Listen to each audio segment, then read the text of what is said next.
Continue doing what you're doing. You're really good at it. Be nice, America. Let's have a great day. Win number 9. That's the future. That's the only goal I have. They look like kittens more than wildcats, in my opinion. Hello, Mark. Mr. Pope, 1996. Oh, my gosh. What?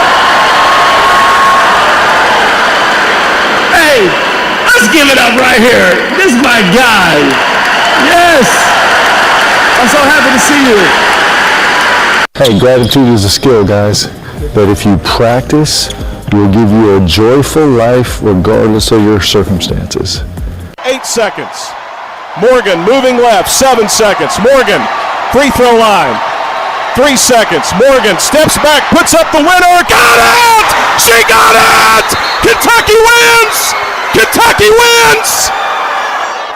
Tony Morgan with the shot from the left wing buries the Tigers 80-78. No Filter Radio with Alan Cutler, brought to you by Quantrell Auto Group. QuantrellForLife.com. Good afternoon. I'm Alan Cutler. Happy New Year. Honored and pleased to be with you. Wow. First of all, to the SEC and ESPN, you suck. Really. Not to put that women's game on ESPN2 or something, sticking on SEC Plus, you suck. And you know, it'd be nice if they came out with an apology.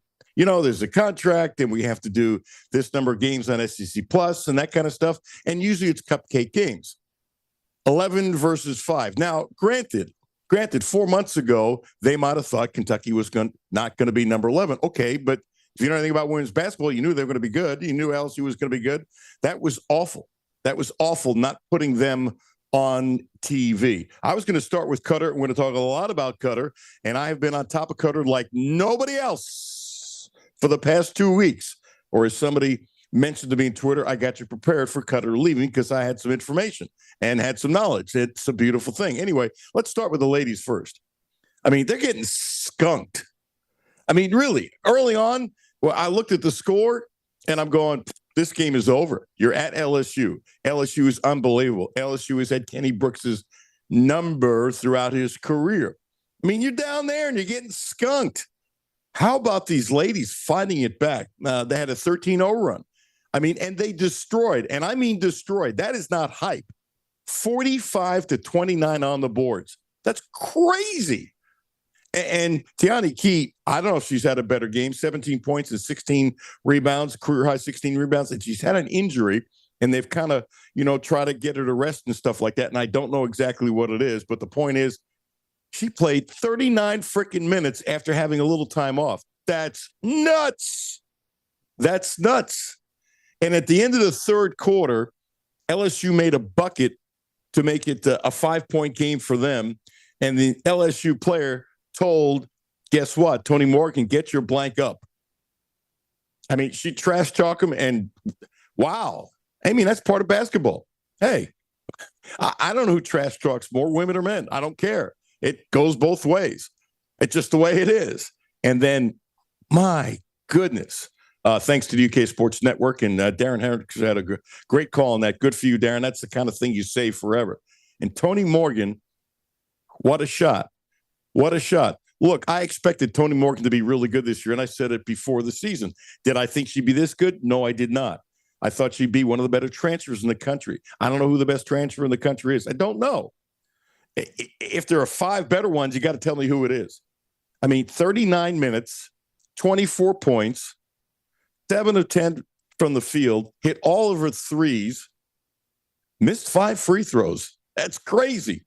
But here's the other thing. She plays 39 minutes. The ball, as you know, is in her hands all the time. Sean, she had no turnovers. How do you play 39 minutes against LSU and have no turnovers? I mean, I was staring at the box last night going, look, I know the box is right and all that kind of stuff, but I'm going, how is this possible? If you're playing Sisters of the Poor, if you're playing a cupcake team and you play 39 minutes, well, in reality, she's not going to play 39 minutes against a cupcake team, but you know that. But if you have no turnovers against a cupcake team, and let's say she played 28 minutes, I would say that's pretty damn good. To have no turnovers and play 39 minutes and 14 seconds, it's just like off the charts. Off the charts. And Asia Boone, what a pickup. She hit 5 threes, 5 of 13. But the 45 to 29 rebounding wise, it just goofed. This is LSU at their place. That was crazy. Really crazy. And when the polls come out, the next week, it's going to be interesting to see where Kentucky is. It's an unbelievable win. And I got to tell you, you have to tell me if there's been a bigger win in the history of Kentucky women's basketball. I'm thinking about it. I'm just throwing it out there because it's the Corey Price put it up. Corey Price is unbelievable. It's the biggest win on the road when it comes to beating the highest ranked team Kentucky has ever taken down. That's really impressive. It's really impressive. If it's not the number one win, got to be top 10. It's got to be top 10. Really does. So this was just simply amazing. Simply amazing. I want to get into Qatar, obviously, but Sean, we're going to play 2 sound bites of the ladies. So if you would get them prepared, my friend. And here's the obvious. And we've talked about it. It's not breaking news. Kentucky's a big team. And how many times when Matthew Mitchell was here, he did a wonderful job. But he took the program, and I mentioned this many times to a point. They were like next tier. See, women's basketball, since Matthew Mitchell had Kentucky at its best underneath him, women's basketball has just gotten a lot better. It's a lot deeper. One of these days, I want to have Val Still on and some of the gals from the early 80s when they were really good. And I'm serious. That was a great team. It was a great team. The athleticism for women's basketball today is so much better. It's not even funny. It's not even funny. Because one of the great players, I forgot who it was a lovely piece of tape that the players of today in the last 5 or 6 years when they were growing up as little girls, one of the UConn players said it, they had someone to look up to. Whereas the birds of the world, who just recently tied after 20-something years in pro ball, one of the great athletes, period, in the history of American sports, who was her hero growing up? There really wasn't heroes for women's basketball players 30, 40 years ago for little girls growing up. And they weren't playing the game when they're 5 years old like they are now. So you've seen a change in the athletes of women in basketball. I think it's spectacular. I just think it is. And I got to tell you, this team, now if they played Valerie Still's team, would they beat him? I think so. Now, Val, if she's listening, would totally disagree. And Val is the all-time leading scorer in the history of Kentucky basketball. That's men's or women's. She had more points than Dan Issel. It's a great trivia question. And I love that team. Covered them. We did tons of stuff with them back in the day. But the athleticism is really changed. So this is what Kenny Brooks did. He decided this wasn't an accident. This is on purpose. He wanted a big team, a tall team, a tough team. And Kentucky destroyed. I'd like to say, okay, I really thought Kentucky was going to beat LSU on the road. I did not. Didn't talk about it, but I didn't think. And I was just hoping they wouldn't get blown out. But to be down so early and come back, wow. So this team was put together purposely recruiting-wise. This is clip number 1. This is Kenny Brooks after Kentucky beat LSU.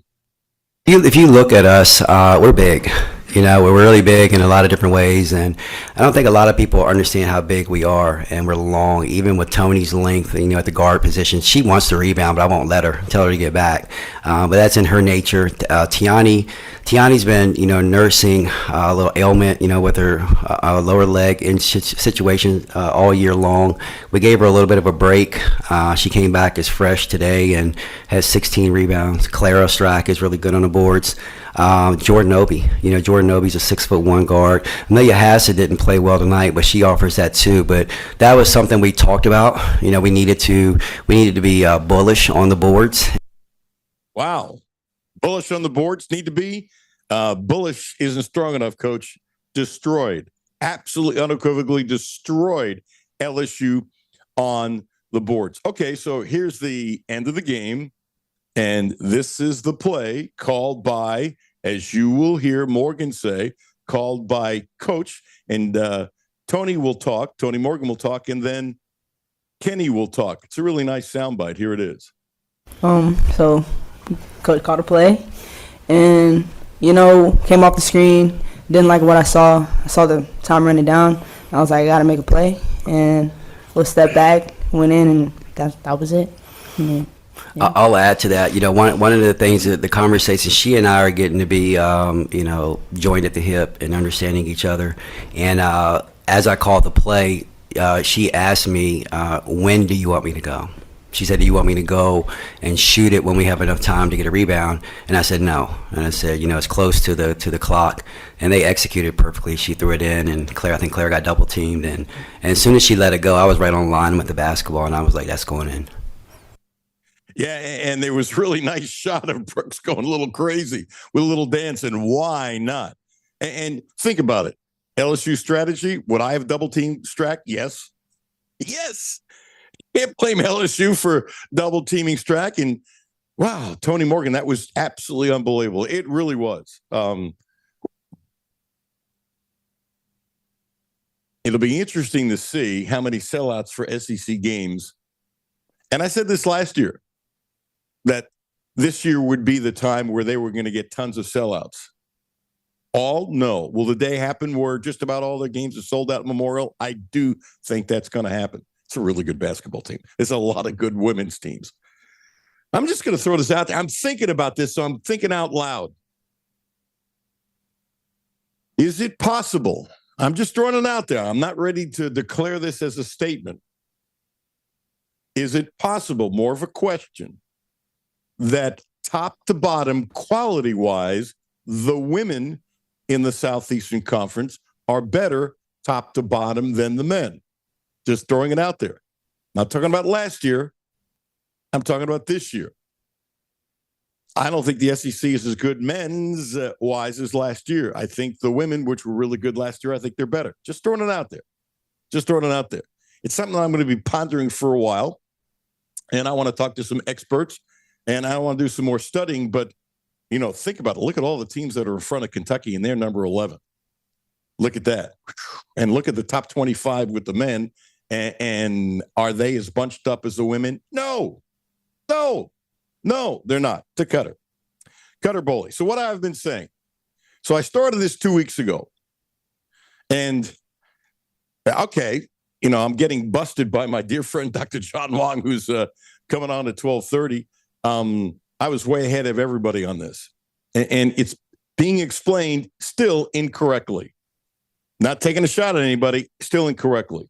One, did Cutter Bowley want to be the starting quarterback at the University of Kentucky next year?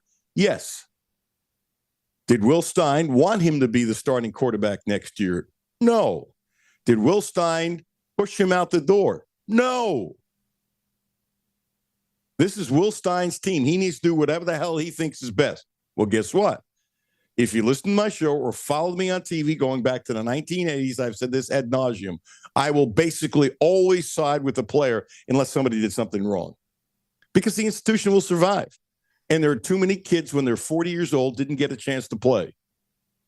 Now, now people leave all the time. But I talked about this in the 1980s. Kids need to play. You don't want to be 40 years old and say, what if?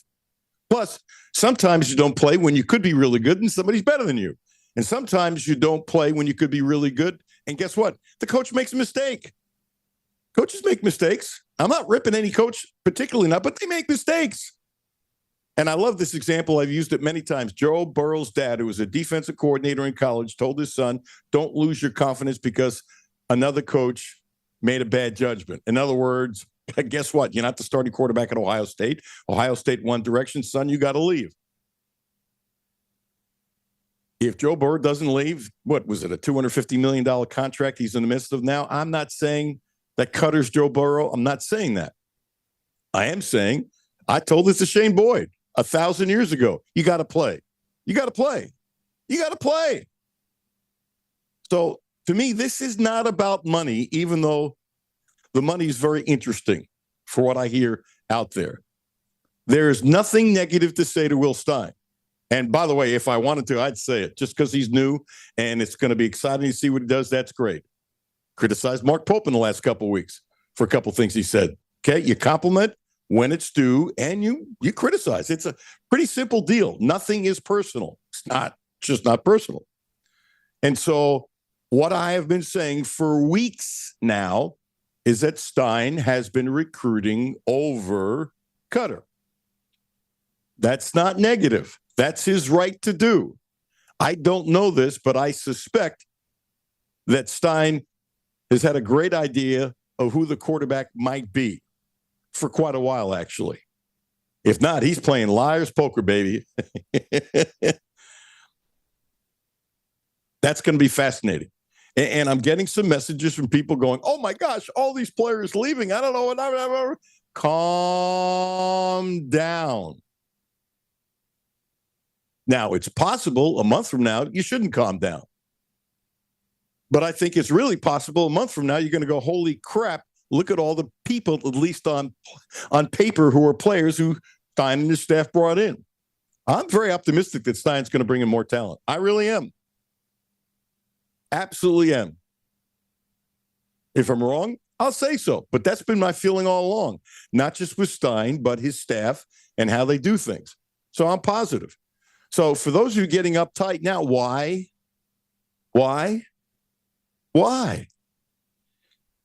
You know, he's going to have to bring in at least two quarterbacks, one to be the starter. There's no question about it. And for anybody who is thinking out there that Cutter's being disingenuous, or you're saying he's a Kentucky boy, how dare he leave and stuff like that, it makes me want to throw a pie in your face. Seriously. Or if you're a Kentucky person and you honestly believe that if it was you, you would stay, even as a backup, God bless, more power to you. For your future, it's a dumb thing to do. But you know what? If you're happier, God bless you. And I think it's dumb. You can think it's brilliant. Okay, we can disagree. I'm not telling you Cutter Boley's going to the NFL Hall of Fame. I am telling you if he stayed, he doesn't get snaps unless somebody gets hurt. Wherever he goes, he's going to be the guy. Then you see what happens. And by the way, it's not like they didn't offer Cutter money here. They did. But it's the way I understand how the SEC goes. This is not starter money in the Southeastern Conference. And I wonder, this is just out loud, I wonder if as much as they did not push Cutter out the door, and I hope everybody gets this right, that by him leaving, it'll actually save some money because let's see, and sometimes this is tough to deal with and understand and get the exact numbers because it just is. If Webb ends up being the backup, if it ends up being less than Cutter was offered to stay, I'm going to guess yes. But one, this didn't have anything to do with money. Whatever Cutter was offered, if he was told he was the guy, I think Cutter would have taken less money to stay here to be the starting quarterback. Unless the money was so outrageous, it's not even funny. And then you have to say to yourself, you know, in some of these deals, these are 2 and 3 year deals. You could set yourself up for life on some of these quarterback deals if you're smart about it and put your money away and not be frivolous about it.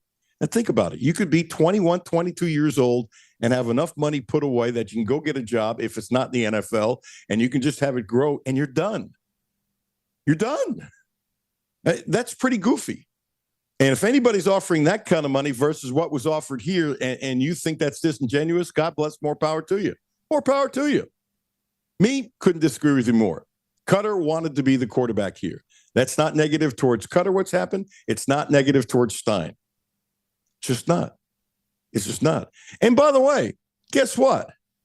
It's really possible that Stein brings in somebody who's really good, who is wonderful next year. And it's really possible that Cutter goes someplace else and he's really wonderful next year. Different strokes, different folks.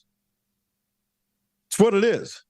But one, this is a personal thing. And by the way, I've never talked to Cutter. Okay. But the personal thing to me is I really can't stand it when kids take crap. I know they're pros now. I get it. I get it. I get it. I was talking about how they were pros before anybody else. Okay? I get it. They're still young people. And some of the stuff that's on social media, as you know, it's so past ridiculous. It's not even funny. It's not even funny. So, look, I wish Kentucky good luck. I wish Qatar good luck. It's a pretty simple deal. It is. It is. So, I'll go a little further with no filter.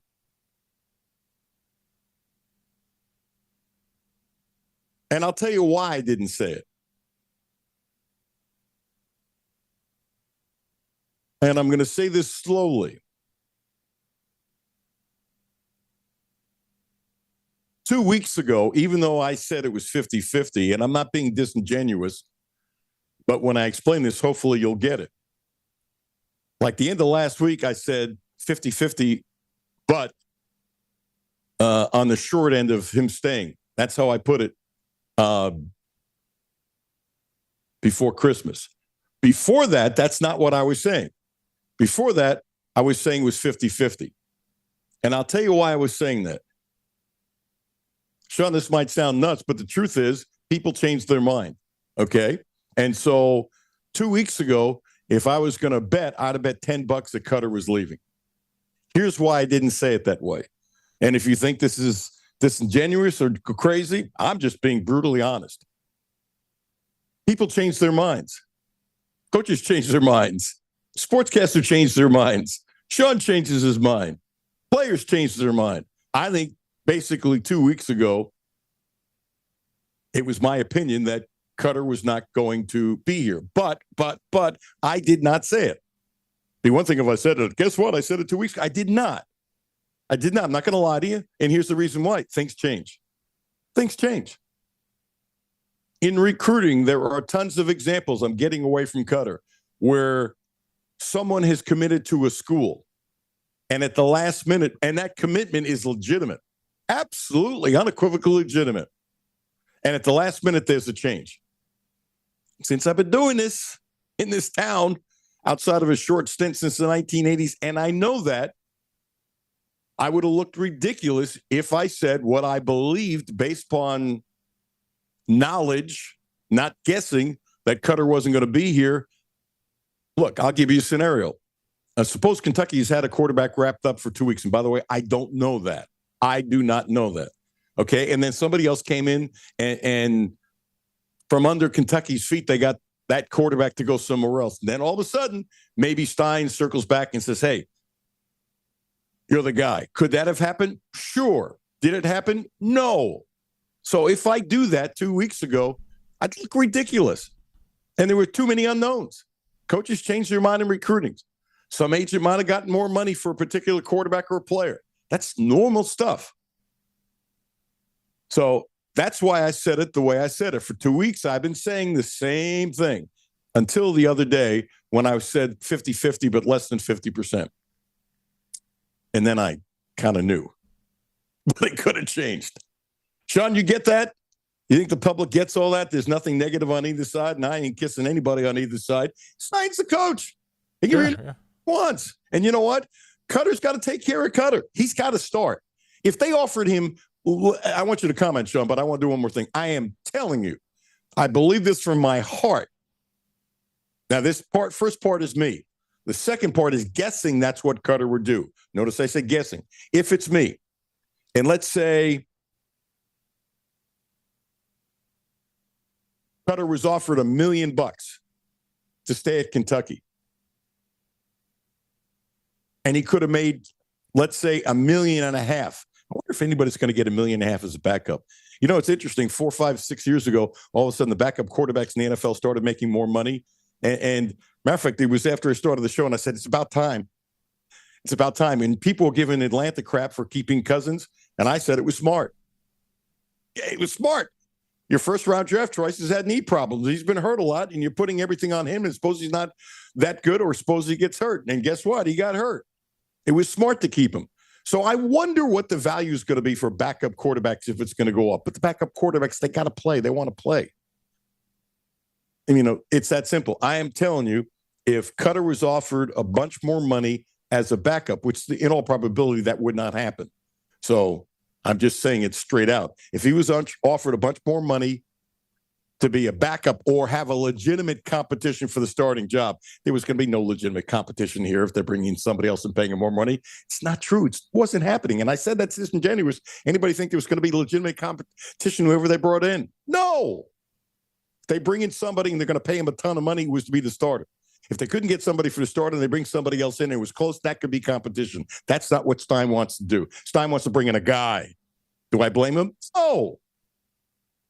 I do believe that Cutter would have taken less money to be a starter because I think it's important. Here's what's happening. There's a bunch of schools that want him, and there's a certain price level that fluctuates for starting quarterbacks in the SEC and other places. And that has to be a lot more money than he was offered here. So if it sounds like I'm talking out of both sides of my mouth, I am not. I'm just telling you, not everything is about money, even though Cutter is going to probably make a ton more money by leaving. I think he would love to go down as one of the great quarterbacks in the history of Kentucky, and he wanted to be here. I don't doubt it. Again, not mad at Stein, not mad at Cutter. Cutter has to do what's best for himself. Stein has to do what's best for himself. He just decided that he liked Cutter because I think he does like Cutter. And for anybody to think otherwise, I think it's disingenuous.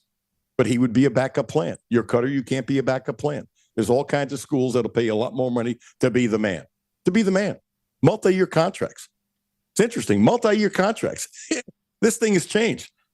And as I've been saying, there's soundbite is in my head when Mitch Barnhart said, we're not going to cheat. I don't know how you do this without cheating. I think everybody's cheating. And when Mitch said that, somebody needs to explain it to me. Kentucky's not going to bring in a big-time quarterback and not find a way to cheat. Nobody's going to rat on anybody else. They shouldn't because everybody's doing the same damn thing. These 20 million plus whatever that's going to scholarships and you can get deals on the side and all that kind of stuff. You can't get that much money for deals on the side in Lexington, Kentucky. I don't believe it. I don't believe it. I just don't believe it. I don't. I think it's BS. And by the way, I don't care what they pay these kids. More power to them. Sean, you think everybody understood what I just said? Yeah, I think so. And I think, if they take off the blue-colored glasses for a minute, they're going to understand that there's no animosity from Cutter. He's just doing what's best for him. I don't think there's animosity. I do think he's disappointed. Well, yeah, he's disappointed. The reality is, and I have not talked to Cutter. Okay, the reality is he's being told he basically wasn't wanted in the role that he wants. So there's a disappointment. But you know what? Sean, how long have you been in the radio business? I don't know, 25, 26 years. Have you ever known disappointment in our business? No, man. It's been all peaches and cream for me. It's a good thing your nose doesn't grow every time you lie. So we'll see. I don't think there's any doubt in my mind. I can't prove it that Stein's been recruiting over him for weeks. He has. And does he already have his guy? I don't know. Stein is, to me, too smart to be left with an empty bag. Okay? So that's how it is. John, I think people need to know that should know that if I wanted to criticize Stein for this, I would. Not having nothing to do with these new. You think people get that, right? Yeah. Yeah. Stein's got to do what Stein's got to do. Cutter's going to do what Cutter's got to do. It's a pretty simple deal. And wish the kid nothing but the best. He's a wonderful kid. At the last one, we got to go to a break, but I really sincerely hope. And I've said this a number of times over the last 2 weeks. I couldn't be more serious about anything that I said in the monologue, that no one looks down on Cutter because he's a Kentucky boy and he's not going to be here. I just hope. I just hope. Doc is in? Okay. Doc, hang on. Hang on. My dear friend, Dr. John Wong, who's starting some stuff with me. I don't know why he's trying to bust my chops on Twitter. Very hurtful. Tell you what, that'll help you if you have some hurtful in your body. Blue Lotus Health, 859-533-0914. Acupuncture, 859-533-0914. Acupuncture, now also providing a licensed massage therapist. Blue Lotus Health on Versailles Road. My friend, Ramon Carriega, he's a special man, a special dude. He's helped me not a little, but he's helped me tremendously. Please use my name. It's got some new customers recently, and it's a beautiful thing. 859-533-0914. Dr. John Wan coming up next. Brandon Ramsey at 1 o'clock. My dear old friend Doug Barnes, who we had lunch the other day, former UK assistant at 1:30, and Brad Taylor at 1:45. I want to talk to him about, guess what? Kentucky. And what kind of bet are they? What kind of bet are they? And so one of the rumors out there that I'm seeing, all over is that Kentucky is in the mix for quarterback Sam Leavitt. And Leavitt is considered a hell of a quarterback, and wouldn't it be fascinating if Leavitt came here and then Cutter went there to Arizona State? Will that happen? I have no idea. But this Leavitt kid, go pull up some footage of him. Go pull up some footage for him. And you will see, there's all kinds of schools saying we want him. But John Hale just reposted this. I know we're late for a break, Sean. This is interesting. If this is the way of the world, Leavitt's already made his decision. So On3 Sports put this out. John Hale, who's going to join us on Monday, just retweeted. Okay, Kentucky has entered the mix for star Arizona State transfer quarterback Sam Leavitt. Okay, so that's what, On3 is saying. When entered, whoever's going after it entered quite a long time ago. I don't know why they it's almost disingenuous. They might not know the date where it happened, but all of a sudden, trust me, Leavitt, so they were saying, entered with a do not contact tag this morning, which means, Sean, I'm telling you, 9 times out of 10, he knows exactly what he's doing and the deal is done. Okay, so you don't enter now. Teams have been entered for quite some time for this young man. I wish they'd explain that better. It's I don't know if they're afraid of cheating or afraid of saying. They should say Kentucky is in the mix for star Arizona State quarterback Sam Leavitt. And by the way, there are others too. But if Leavitt has a do not contact tag this morning, basically every time I've seen that, that means the young person knows where they're going. So we shall see. It'll be interesting. Be very interesting. All right. Dr. John Wan coming up next. Alan Cutler, 1300 AM, 92.5 FM. The Alan Cutler Show on ESPN 92.5 and 1300 AM and on the ESPN Lexington app. Presented by Republic Bank. Hi, this is Alan Cutler. Have a no-filter comment? Hit the text line, 859-381-1313. 859-381-1313. Lexington, it's time to feel the warmth and spread the love in a brand new Subaru from Quantrill Subaru. This is Alan Cutler, and you can feel good about working with the Quantrill family for your next Subaru, because not only do we get the best in sales, service, and no gimmicks, but for decades, the Quantrill family of dealerships has donated to over 50 local charities and events. So, play as hard as you work, go where you've never been, and keep it local at Quantrill Subaru. QuantrillSubaru.com. Ooh, baby, it's cold outside. Uncle Rick, warm yourself up with a hot coffee or cappuccino at Clark's Pub and Shop. What? Cappuccino. And while you're there, be sure to pick up some of our in-store specials. We have 5-hour energy shots, Bloom energy drinks, and Blue Diamond almonds. Each buy 2, get 1 free. I feel warmer already. Clark's Pub and Shop. Return. Refresh. Refuel.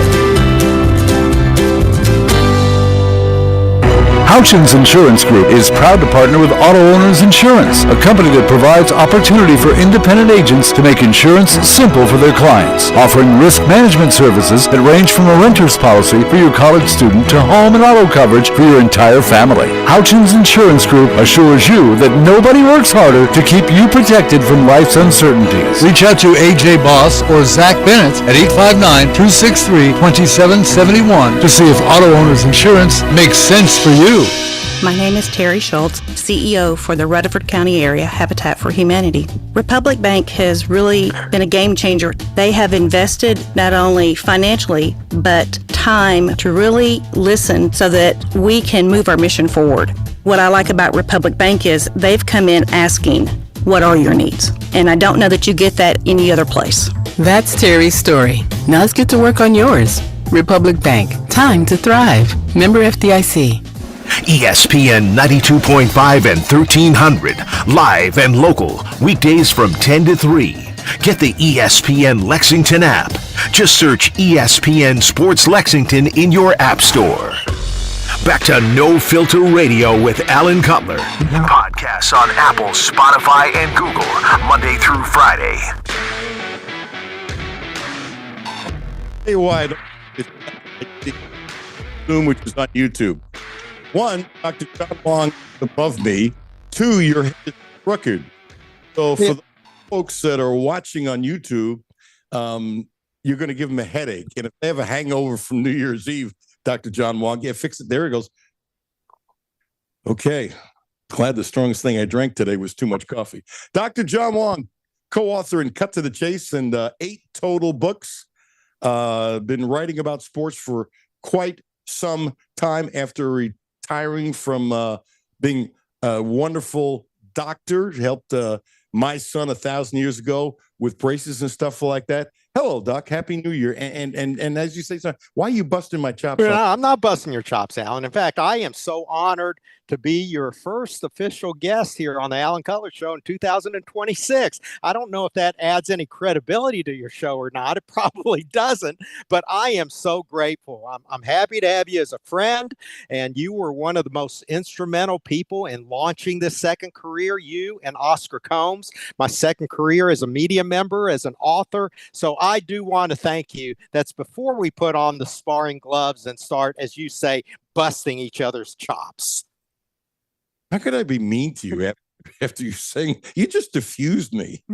Well, that's part of what Alan Cutler taught me. You have to, if you've got something to say, if you've got strong opinions, you want to come at it at both sides, from both sides. So that was my good side. Now, about this Cutter thing. I knew the minute I saw that news break that Alan Cutler would be all over Twitter, all over social media, all over the airways, telling everybody, I told you so. And not that there's anything wrong with that, Alan. In fact, I applaud you. You were one of the few people. In fact, as I think about it, you were probably one of the only media people who took that tack. I do remember that you spoke directly, or maybe I heard Adam Luckett from KSR say directly, and I'm not trying to slam him at all. He was kind of put on the spot, but I thought that he said just no longer than a couple weeks ago that it was a sure thing that Cutter Boley would end up being the starter quarterback at the University of Kentucky. And of course, in hindsight, we found that as is so much the case not to be true. Yeah, Adam does a very good job, but he was wrong about that. And by the way, let's clear it up. I didn't say he was definitely gone 2 weeks ago. Never said that.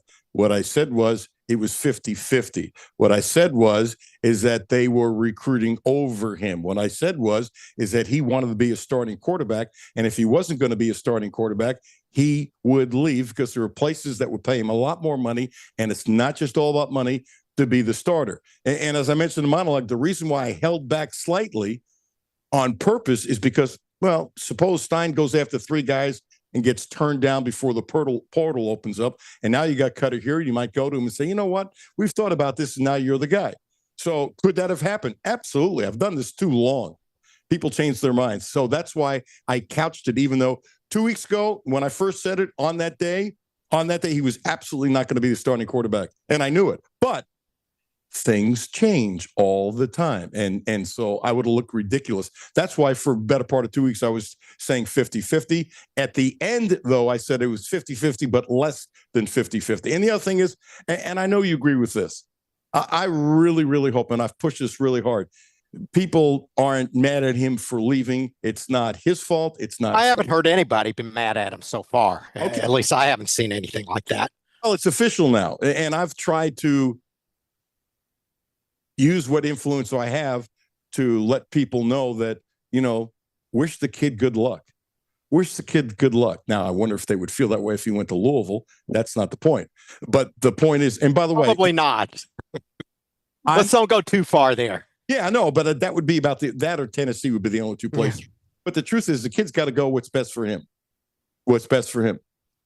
Here's what inquiring minds really want to know, Alan, that people want to ask you is, did you know because you had a source that told you so, or was this strictly based on gut feeling and what had transpired at the time in regard to what Stein said at the introductory news conference about him not really wanting to commit, about him wanting to have some sort of quarterback competition? What was it that made you think that way?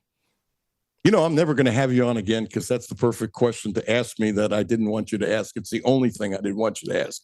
So I won't lie. But this was not just guts. Yeah, I didn't think it was. It was a small part of this. And if you ask me any more questions, you're done. At least topic. No, because I won't lie. And there's certain things, and you know this because of all the time we spent together at my kitchen table when I ad lib cut to the chase.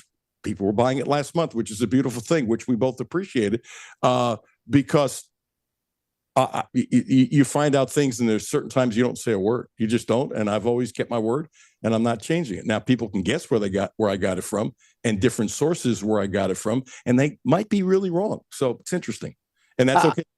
I was going strictly on gut feeling, and you can check the tape on this. On December 8th, I was asked, what are the chances you think, Dr. John Huang, that Cutter Boley is going to be the starting quarterback of the University of Kentucky in 2026? And my answer, believe it or not, was, I think about 30 to 35%. And people were just completely flabbergasted. Of course, I wasn't going off of any sources. It was just gut feeling. And in hindsight, when you look back on it, I don't think people should be very, very surprised at what transpired. When you've got a new coach coming in, when he's very intentional and very guarded about not committing to having this home state product, assuming the role, when he really goes out of his way to tell people that I'm going to have my own quarterback competition in here, you've got to trust the guy. You've got to think that he knows what's going on. And I actually feel good about the decision right now because it means that Will Stein has something up his sleeve. Hopefully he has somebody coming in that's going to be even better than Cutter. Cutter was good. Don't take that the wrong way. He was very serviceable for the University of Kentucky. He might have been the right fit, but you got to let Stein do his thing. And you've said that. I just heard you say that about 20 minutes ago. Yeah, absolutely. And here's the other thing. And this to me is really important. And by the way, if you said that on December 8th for your gut, see, you really ticked me off because I got to say something nice to you, being no filter. You're not coming back on my show for a long time. You have a great, I'm being serious now. You have a great gut. Yeah. If you did this by gut on December 8th, very interesting. Here's the other thing is, and here's the part that in the old days, when I was a kid, okay, and you would look at guys that played basketball when they weren't eligible as freshmen. That's how long ago I used to look at stats all the time. And they would start as a sophomore, and they'd have numbers at a sophomore, junior, and senior.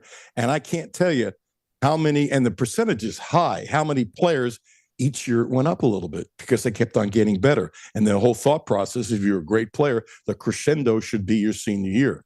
I'm just saying the Cutter you saw last year is not a finished product.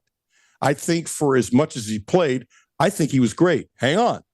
I'm not calling him a great quarterback yet. I think he has potential to be great. Will he? Don't know. But in other words, okay, was he better maybe home versus road versus, there are all kinds of things I think he can do better, honestly. And I think he's going to do better. And so he's not a finished product yet. And I sincerely believe had Stein wanted him, Cutter, wherever he goes, he should improve. But Cutter would have improved tremendously under Stein because Stein and Sloan, this is a dual deal in now. I mean, both these guys, and I'm not saying because they're at Kentucky now, both these guys are quarterback gurus. They really are. It's pretty interesting what's here now. The only other time since I've been around that there was anything like this when you had some guy named Leach and some guy named Mummy and some guy named Tony Franklin. Tony Franklin sometimes gets lost in the equation. So these guys are quarterback gurus, and it would have been great for Cutter to learn from them, but that doesn't mean there are other quarterback gurus who can help him out. At every school? No, but there are some really good coaches out there, so we will see. I'm just saying, when you look at Cutter, take a snapshot now and see what he looks like 2 years from now. That's all I'm saying. And not just because it's Cutter, really for anybody. I think we'll look back on all this in hindsight and think of it as a win-win for everybody. Cutter is going someplace where he's going to be able to play. He's probably going to make a lot more money than he possibly would here at the University of Kentucky. He's going to be able to develop his skills, essentially fulfill his dream. And hopefully on the flip side, Stein, you can't argue with what he's done so far with his quarterbacks. He's going to bring in somebody who's really going to take this program up another notch. At least we can always be hopeful about something like that. By the way, Cutter is going to make a lot more money. Not even close. He's going to make a lot more money, but I will. And I think we all agree it's not the money that's really driving this decision, right? No. It's the fact that he's not going to be the starting quarterback here. Let's put it this way. If he was offered $1 million here, I'm just throwing numbers out. I know nothing about what I'm saying. If they were offering $1 million to be the starter, first of all, that's a low figure for a starting quarterback in the Southeastern Conference these days in just about every school. So let me throw that out there. But let's just say he was offered $1 million and school X would offer $1.5 million for him to be the starter. I think the odds of him staying here are like a gazillion to one. Seriously, because he wanted to play here. He wanted to play here. And you know, I respect that. Yeah, you just saying that almost made me have even more excitement and respect for a person like Will Stein, who looked at what the practicality was of possibly paying a reserve quarterback that amount of money. And he said, I'm not going to do it. You know, I'm going to bring in my own guy. We can use these funds in some other method. Well, and sometimes you're stuck between a rock and a hard place. So do I think there's a little more oomph because Cutter is a Kentucky boy and he started last year? Yes. Do I think it's possible whoever the backup quarterback, and I'm guessing, do not know, but it's an obvious guess, whoever the backup quarterback is, I bet will make less than Cutter was offered to stay here as the backup. Oh, you think so? Yes. Oh, man. Yes. Yeah, I would. My knee jerk is that I would disagree, but I'd have to think a little bit about that. Okay, guess what? Do a little homework. All right. But, you know, it's like anything else. Everybody can get a different deal. And here's the other thing. Suppose they get their guy, whether it's Levitt or anybody else. And I got to tell you, if they can get Levitt here. Yeah, think of the irony of that. That's essentially a quarterback swap, right? Do you remember before your time that the Yankees had two lefties who swapped wives? I think I've heard stories about that, but you're right. It was before my time. Yeah. Okay. And one of the couples stayed married forever and one got divorced. I think it was Fritz Peterson and Mike Hekich. Boy, did I pull that one out. One of the couples stayed married for the rest of their lives and one of the couples got divorced about a year later. So no, I mean, when Levitt puts in leave me alone, that I'm not going to say 100% of the time, but just about 100% of the time, that means don't contact me and that doesn't mean people won't stop contacting because I've already got my deal. So, and if you're reading the tea leaves, does that mean the deal is with the University of Kentucky? That's the critical question, right? I don't know because look, a lot of people want Levitt. Gut feeling. I think they've got a good shot at Levitt, and I don't have enough information, but it'd be fascinating if they end up trading. Here's the other thing. So 50% on the positive side, right? No, I don't have enough information. I'm not going to hold you to it. This is all for fun. This is just gut feeling. This is me and you talking, right? Yeah, but you know, I'd like to know more. Let's put it this way. Here's the thing that I said from the get-go when Stein was hired. Okay, and I stand by this when I said it then and now. He's going to be able to recruit. There have been some nice quarterbacks who played at Kentucky for a long time. Okay, obviously Tim Couch, whatever. But Mike Hartline is the last guy to go for 3,000 yards, and I think everybody now knows it because it's come up a lot in conversations and stuff like that. Will Stein and Sloan, however long Sloan is here, I'm not pushing him out the door, but he's going to be a head coach. There's no question about it. But they will bring in, let's say Stein is here 10 years. Can we play that game? If Stein is here for 10 games, absolutely, unequivocally, beyond a shadow of a doubt, absolutely, The quarterbacking here at Kentucky over the next 10 years, if he's here for 10 years, will be better over the next 10 years than the last 10 years. You did have a Freudian slip just a while ago. You did say 10 games. I hope you don't know something we don't know, Alan Cutler. No. Did I really? Yeah, you said 10 games. I believe you, but I would have bet you a cup of coffee. It didn't say 10. I'm sure. Yeah, I'd be drinking an extra cup of coffee right now. I've drank so much coffee today, I shouldn't drink anymore. It's exciting. The other thing I'm going to say is, look, they have no offensive line right now. They got big men coming in. Maybe they'll get some, maybe they won't, whatever. For those people who are freaking out, like the Smith brothers, who were talented young players. Everybody's going to lose some talented young players. A lot of the guys who left really weren't going to play. Steven Souls, I like from the play. There are about 3 or 4 guys who entered the portal that, would have been good for Kentucky. But whatever's best for those kids, God bless them, more power to them. But there's a lot of kids who are leaving that really, I don't think we're going to end up playing here. And so it's best that they leave so they get to play. The point is this. There are people freaking out. I've had some direct messages. Oh, my gosh, what's going to happen? All these guys are leaving. You got to stop. You have to have a little patience. See what the roster looks like when the portal is supposedly, quote unquote. Yeah, it's a new normal nowadays. This is a brand new landscape, and it just does nobody any good to just be freaking out at this particular point. Let's see where everything shakes out. But I do think that first year is going to be a grace period anyway, right? Do you think realistically they should expect to make a bowl game that year? That's not out of the realm of realism or for what fans hope for. Do you think, even given that daunting schedule that everybody's talking about, how brutal it's going to be? Yeah, it's the SEC. First year guy, he's got to get a little time to dot his I's, cross all his T's, but first year grace period. Agree, disagree? Yeah, I disagree, and I'll tell you why. Okay, shame on you. No, go for it. Okay, so let's say Levitt is the guy. And again, I don't know, okay? But let's say it's someone on Levitt's level.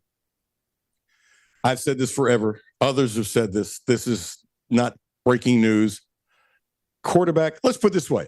If Tim Couch was a quarterback last year, Mark Stoops would still be the coach now. You agree? Yeah, give me correct. Yes, I've seen in all these playoff games, talent trumps everything else. You pick the right guy with the right talent, you're going to win those football games. Okay, let's play a game. I'm not saying Levitt is the guy. I hope he is, by the way. Since Cutter, I hope he is. If Levitt is the guy and the announcement comes in the next 24 to 48 hours, because something's going to happen with this kid really, really soon because he says, don't contact me. Here's what happens, Doc. If you get somebody like Levitt to come here, what's going to happen is a whole bunch of people on the fence, should I go here or there, will be more apt to come to Kentucky. If Levitt, for example, let's say whoever the quarterback is, spreads out over 3 weeks and you don't know what's going on, it'll destroy a lot of talent from coming to Lexington. If Levitt is the guy and he says yes within 24 to 48 hours and he helps start recruiting offensive linemen, seriously, it changes everything. So if Levitt is the guy, they should go to a bowl game next year. If Levitt is the guy and they don't go to a bowl game, he had a horse puck year. I'm serious as a heart attack. I like that, but that's a big caveat. If Levitt is the guy, but if it's not Levitt and somebody who's really good, because Stein and Sloan are quarterback gurus. If it's not Levitt, but it's somebody that's deemed on that level, or maybe somebody like Pavia, that anybody think he was going to be that good? I certainly didn't when he went to Vandy. So maybe they find the kid at Ole Miss. Anybody think he was going to be that good? He went there to be a backup. So if they bring in somebody who ends up being really good, whether or not he's deemed as a big guy, but he can help recruit, that kind of thing, then not getting to a bowl game is inexcusable. Great points, because yes, it's a domino theory, not only offensive line, but you don't think there are going to be receivers who won't want to come here and catch the ball from a guy like Levitt. They're all going to be coming in. I'm fired up now, Alan. My gut feeling is that gut meter is moving in that right direction right now. I like it. I'm excited. Bring it on. And I got one more simple advice for you. If you ever again tell me that the schedule is really tough next year, you need to go watch it. Yeah, I know. Just East Conference, okay? It's the Southeastern Conference. Quit being wimpy. Oh, the schedule's tough. Oh, the schedule is tougher on the road than home. Okay, Okay. It's the South. At least you are consistent. I got to hand it to you for that. You're the one that complains about Kentucky basketball's powder puff schedule, and you've convinced me. I agree. It sucked. Playing all those patsies didn't help anybody. I was concerned about the UK women playing all those patsies. You told me, don't worry about that. It's a different standard. One of these times, I still want to pick your brain to see why there's a difference from that standpoint. You know why? I'll tell you really quickly. We're about out of time. You want to know why? Yeah, tell me. Because first of all, did I know they would beat LSU at home? No, I did not. But I knew it didn't take any genius to know they'd be really good. Okay. There were injuries and question marks and guys not playing hard and those kinds of things. Those are all kinds of issues. Okay, like when Rick Pitino said, the media, when he scolded the media, I don't care if Rick scolds the media, but he's disingenuous because he tells half truths. Trust me, I was around him forever. Rick is really good at finding the part of the truth he likes and drumming it in your head and missing the other part. Oh, the media, you gave up too soon on Pope because all these guys were dead. And that's not why I was ripping the team. I was ripping the team because they were lazy. I was ripping the team because they weren't hustling. I was going to give them all kinds of grace about injuries. I'll give you all kinds of grace, but hustle your fanny off. When you don't hustle your fanny off, I got no respect for you. I don't care if it's Kentucky. I don't care if it's Transy. I don't care if it's Oshkosh. Yeah, but Rick was just trying to protect his protege. You know that. He didn't really feel that way. Yes, you lose credibility with me. Well, that's Rick Pitino. I mean, if he hasn't lost credibility with you by now, then he's never going to lose credibility with you. Plus the other thing he said, I remember when he said, they've been playing hard. They just have had injuries. But that's BS. It's a lie. Well, back to the women though. Why can they play patsies? Why is that okay? Oh, no. You're getting it wrong. I don't like that the women play patsies. Hang on. I don't like it. But you have Clara Strack, and I mean, you take a look at the players on the team. They have established under year one with Kenny Brooks that they're really good. Okay. Now, this might now be to a level that I didn't foresee, but I saw this team as being a serious NCAA team. And because of that, and because they don't play lazy, they don't not play hard, I wasn't concerned about that. With Kentucky, when they were losing the games to anybody who was anybody, and then you're beating a cupcake by Nickel State, Oshkosh U by 35 points, it means nothing to me. Now, when the women beat Hofstra, guess what? It means nothing to me. Yeah, when you're beating these teams by 50 points, that hides a heck of a lot of weaknesses, if there are any. If you're trying to kind of root out these weaknesses, it does them no good. It should be the same standard. Now, in fairness, I think the disparity in talent level in women's and men's is still far, far greater. The good teams are far better than the bad teams in women. So I think you get more of these mismatched blowouts, these embarrassing showcases. I still think you can do better. You pick up the phone, you can do better. I really believe that. Okay, so we do agree from that. They really had no business playing all those patsies that they could beat by 50 points consistently night in and night out. They would have been better scheduling, better talent. Agree 1,000%. I've always believed that. But the difference was women didn't have the issues that the men had. And because of that, trying to get yourself right by being a cupcake does nothing. When the women are being a cupcake, it does nothing for them too, but they already were playing hard. They already were playing together. They already had more talent than Kentucky vis-a-vis Kentucky had injuries. So therefore it wasn't the same thing. Now, if the women, this is not sexist, if the women had, let's say, God forbid, Clara Strack was out, like JQ was out, right? And maybe Tony Morgan was out, and they weren't hustling, then you don't get anything by playing the cupcakes. They still didn't get anything by playing the cupcakes, but I wasn't concerned about their effort and their togetherness because of who they are. That's a compliment to the women. It's a compliment to Kenny Brooks. If the men had the same thing, and maybe they will next year, then I would say the same thing. It's not sexist. It's how you are. So if you play, I don't know if Utah State, what their record is. I'm just throwing that out here. Suppose Utah State can win 24 games this year. Again, I don't even know. The point is, it'd be better to play a Utah State than Nickel State. And trust me, Utah State will take Kentucky's money. Kentucky pays a lot of money to people coming in here. Okay, so you can get people to come in here because of the value and the compliment of Brooks of what he's already put together and the talent on the team and the hustle they were exerting, whether they were playing Hofstra or LSU. That's all, and I stand by that. And I know I'm right. So it's not the same thing. Okay, point taken. One last thing. Another thing inquiry minds want to know, I don't think you'll be upset at me asking you this, but in Alan Cutler's mind, is it a good thing or a bad thing for Oregon to continue to advance? Are you rooting for them? Do you think that's good specifically for the University of Kentucky and the football team? I never like it at all when a coach, this is nothing to do with Stein, does two jobs. I don't. I don't. I respect the fact that he recruited those guys and it means something to be with them, and he's beholden to Lanning, and I respect that tremendously. And when he says, when I'm inside the building, I'm 100% Oregon, I don't buy that for a second. If he's got to make a phone call with somebody he's about to hire, Lanning's not going to care. Lanning trusts that he's going to do his job. They have a great relation. I don't like it. I've never liked it. I'm not going to like it. And you can't tell me if he was working 18 hours a day in Kentucky, would it be better than just, quote unquote, working at night? Don't like it. I've never liked it. But now that you're here, okay, try to win it all. You know what would help them more? Seriously? They scored a lot more points weekend. Okay. So now, they would have been better off Oregon losing 39-38 for Kentucky's offense. Oh, look at Will Stein. They've scored 39 points. Blah, blah, blah.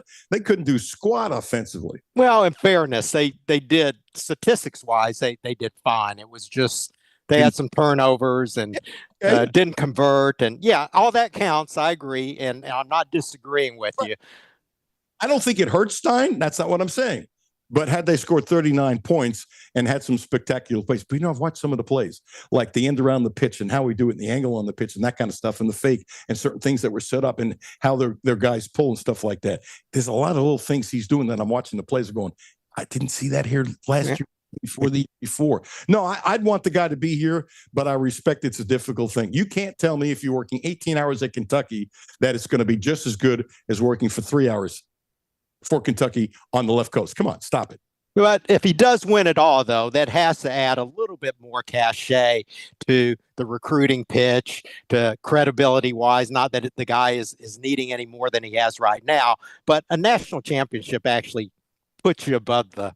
Yeah, okay, except for one thing. Did you lose 3 or 4 players? Because by the time you win a national championship, most people have their offensive line set. You're talking out of the sides of your mouth. Well, if he's creative enough, he'll find a way to parlay that, him being away, him winning a national championship, to offset the 3 or 4 guys that he would have lost and gotten 3 or 4 more other guys that maybe wouldn't have come here if he hadn't gotten all that extra publicity. Maybe, and that's fair. Yeah. That's why in Stein we trust. We got to just leave it up to him. It is what it is right now. He's coaching. They're on chance for a national championship. He's coach of the University of Kentucky next year. Well, right now, let's see what he does. Let's give him a chance. And plus, give some credit too, which I haven't given enough credit to his assistants who are doing a lot of the heavy recruiting now. And he's kind of like the closer and that kind of thing. And so he's brought in guys, at least on paper, who are good recruiters. So that's cool too. You're asking me, would I rather he was here all the time? Yes. Do I like it? No. But is the guy working around the clock and making the best of it? I don't doubt that for a second. I think he's being loyal to Oregon, and I think he's doing his best to help here at Kentucky, and he's delegating a lot of stuff. But you can't tell me that there wouldn't be 3 or 4 kids he might get over the first week that he might not get if it's close because he's at Oregon. I mean, it's 18 hours versus 3 hours. Come on. Gotcha. I know you're running late. One last thing, big basketball game coming up. Kentucky's got to play well, right? It's going to be a hard sell for them to actually win that game down there, but they've got to play well. Don't you agree? Yep. Here's the other thing is Bama plays defense now. It's interesting. They've gotten, through the last couple of years. Yeah, they're third in block shots right now. They've got rim protection. Yeah. This is scary. I could see it getting away from them very easily. What's happened is Oates has just become better and better and better and better. And I believe he stayed at Alabama for 2 reasons. One, loyalty to the fact that they gave him an SEC job, and I think he does have loyalty. And 2, I believe in my heart, and I've talked to a couple of people, but I believe in my heart that he thinks he can win a national championship at Alabama. So if you think you can win a national championship at Alabama, why would you leave to come to Kentucky or any place else? That he's an Alabama guy. He gets along great with the AD. They're giving him what he wants. He's king there. He likes living there. You know what? And this is going to be in a monologue later in the week. Blue bloods are changing. They're changing. Yeah, it's different. I agree 100%. Yeah, and that was that was going to be my number one thing. But with the women and Cutter, it's just flipped down a lot lower. Yeah, isn't life great? All these things to talk about. Oh my gosh, I could do 6 hours today. Thank goodness I don't. Hey, Doc, bless you. Hey, I hope I am invited on again after all this. So, once again, Alan, you're the best. You're responsible for where I am right now. Whether that's good or bad, I can't say for sure. But thank you for all you've done. Happy New Year, man. Bless you. I knew there had to be a shot at the end. Doc, you're like a brother to me. So people need to know the work you put in for Cut to the Chase and the tireless effort and a gazillion hours you put into. I ad-libbed the book, but he had to make mishmash of my mishmash. Yeah, yep. I used to look like Brad Pitt. You know, I was about 20 years younger too. Get off my all right. That's it. Hey, all right. Happy New Year. God bless you. You're the best. I appreciate you tremendously. Thanks. Hey, dude. Brad Pitt. That's almost like, Sean, you saying you look like Brad Pitt. I look closer to Brad Pitt than Doc. Ooh, has he hung up yet? No, he's got better hair though. I got to give him that. Yes, he does. Yes, he does. And I tell you, it'd be a great place for you to say, hey, I need a car. And check these folks out. Right now, the 2025 Subaru Share the Love event. Subaru will donate. That's Quantrell Subaru. But the big Subaru, the main company, will donate $250 to one of 5 amazing nonprofits, including the Hope Center. And Quantrell Subaru is stepping up to the plate in a big way, more than doubling that. A total of $550 for every new Subaru purchased, $550 for every new Subaru leased through today. Be part of the community and help make a difference during the 2025 Share the Love event at Quantrell Subaru. I like that. Share the Love event. That's QuantrellSubaru.com. And don't forget, we've now had 3 cars from Quantrell for over a decade. We now have the XC60, the Volvo, the hybrid. It's unbelievable. It's a beautiful car. We love it. It's the best place to get a Volvo. It's the best place to get a Cadillac. It's the best place to get a Subaru. It's really that simple. And they are a people organization. A people organization. Brandon Ramsey is next. Alan Cutler, 1300 AM, 92.5 FM. No Filter Radio with Alan Cutler, brought to you by Quantrell Auto Group. QuantrellForLife.com. Hi, this is Alan Cutler. Have a no filter comment? Hit the text line, 859-381-1313. 859-381-1313. Houchins Insurance Group is proud to partner with Auto Owners Insurance, a company that provides opportunity for independent agents to make insurance simple for their clients, offering risk management services that range from a renter's policy for your college student to home and auto coverage for your entire family. Houchins Insurance Group assures you that nobody works harder to keep you protected from life's uncertainties. Reach out to AJ Boss or Zach Bennett at 859-263-2771 to see if Auto Owners Insurance makes sense for you. Ooh, baby, it's cold outside. Uncle Rick, warm yourself up with a hot coffee or cappuccino at Clark's Pub and Shop. What? Cappuccino. And while you're there, be sure to pick up some of our in-store specials. We have assorted Hershey, Reese, Kit Kat, and Payday king-size candy bars. Buy one, get one for $1. I feel warmer already. Clark's Pub and Shop. Return, refresh, refill. My name is Terry Schultz, CEO for the Rutherford County Area Habitat for Humanity. Republic Bank has really been a game changer. They have invested not only financially, but time to really listen so that we can move our mission forward. What I like about Republic Bank is they've come in asking, what are your needs? And I don't know that you get that any other place. That's Terry's story. Now let's get to work on yours. Republic Bank. Time to thrive. Member FDIC. Are you ready to have some fun? Are you ready to get a bite to eat? Are you ready to be a winner? Red Mile Gaming and Racing is ready for you. Play on one of our 900 exciting games. Enjoy live entertainment and check out the Red Bar, our brand new sports bar and lounge. Who's ready for fun? Here I come. Get ready. Here I come. I smoke weed, I get lost in the music. I like to isolate each instrument. The rhythmic bass, the harmonies on the piano, the sticky melody. Hey, careful, babe. There's someone crossing the street. Sorry, I didn't see him there. If you feel different, you drive different. Don't drive high. It's dangerous and illegal everywhere. A message from NHTSA and the Ad Council. W223CV Lexington. ESPN Sports Radio 1300 and 92.5. WLXG Lexington, an LM Communications broadcasting station. The only no-filter sports show in Kentucky. It's the Alan Cutler Show with award-winning TV sportscaster Alan Cutler. 8 seconds. Morgan moving left, 7 seconds. Morgan, free throw line. 3 seconds. Morgan steps back, puts up the winner. Got it! She got it! Kentucky wins! Kentucky wins! Tony Morgan with the shot from the left wing buries the Tigers 80-78. Got to tell you, if Darren Hendricks' horse today, it was worth it. One of the great calls of his career. One of the best games he'll ever call. If he calls one better than that, that would be unbelievable. Thanks to the UK Sports Network, as Kentucky comes back. They're getting skunked early in a game, and they come back to beat LSU at LSU. And the bucket at the end of the third quarter, when one of the LSU stars made a bucket and Morgan was down, and the LSU players said, "Get your blank up." Who got the last laugh? I saw this on Twitter. I don't know if it's true. I'm assuming it is. I need to check it out. That, well, first of all, Morgan had 24 points, 12 assists, no turnovers. But apparently this person put on Twitter, and I need to check it, that she's the only guard in the country to have at least 10 assists in the game 3 times without a turnover.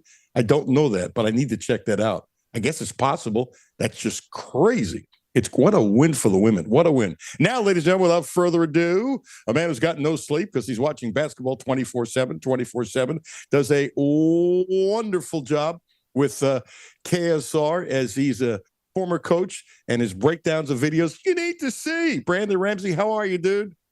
I'm doing well, Alan. Thanks for having me on again. And I'm watching basketball pretty much as we speak. So you are right. It's 24/7. I stepped out. I'm watching 6 high school games today. We're into game number 3, so stepped out for a little bit to talk to you. Hold it. I'm going to use the word. I'm not going to tell you what it means. You're a smart dude. You're going to know what it means already. You ready? Yep. You're Michigana. Should I tell you what it means? Yeah, I've never heard that one. So okay. Yeah. It's done in a positive way. Okay, you're crazy. Yes, I am. Yes. You're 6 high school games. Yep. Down here in Lawrenceburg, Indiana. Wow. Anybody that's good enough for Kentucky that Kentucky wants? No Kentucky prospects, but several Division I guys. Okay. Just watch the kid that's going into DePaul. There'll be a few other Division I guys around as well. So DePaul's getting better. Yes, yeah, they are. Yeah, interesting. Okay, so Alabama is learning to spell defense, which I don't think Oates could spell it when he got there, as he was just establishing himself. Let's run in threes and stuff like that. And he got far, but I thought the defense, you tell me, hampered him early in his career. But the last couple of years, he's gotten better. And on paper, you tell me, on paper, it's early. And, you know, you got cupcakes involved, and I have not analyzed the cupcakes versus the real team he's played and stuff like that. But they're blocking shots. They're playing defense. His kids have bought into playing defense. They're more of a, and this was true last year too, but they're more of a well-rounded team than they were when he got here. Agree or disagree? It's absolutely true. They still aren't excellent on the defensive side of the ball. I think right now in Ken Palm, I think they're 3rd offensively and like 69th defensively. But that's a heck of a lot better to a lot of those years, as you were alluding to.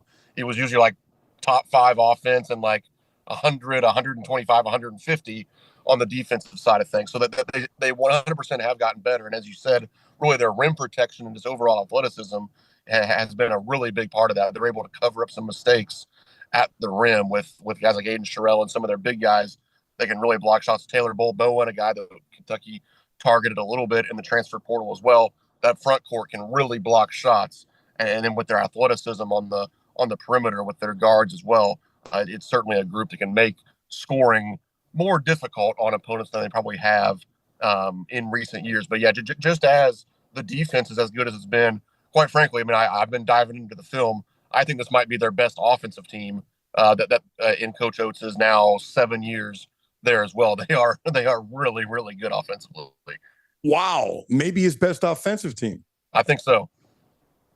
It's scary. I would assume that it's going to be crazy loud tomorrow, and the atmosphere, I'm not saying Alabama basketball, their atmosphere equals Kentucky over the years. Obviously not.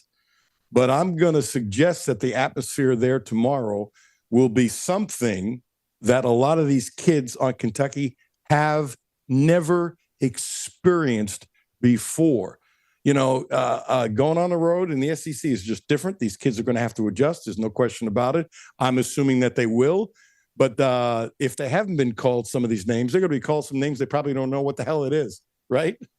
I would imagine so. Yeah, there's going to be some pretty fired up Alabama fans on Saturday afternoon. I think that's pretty safe to say.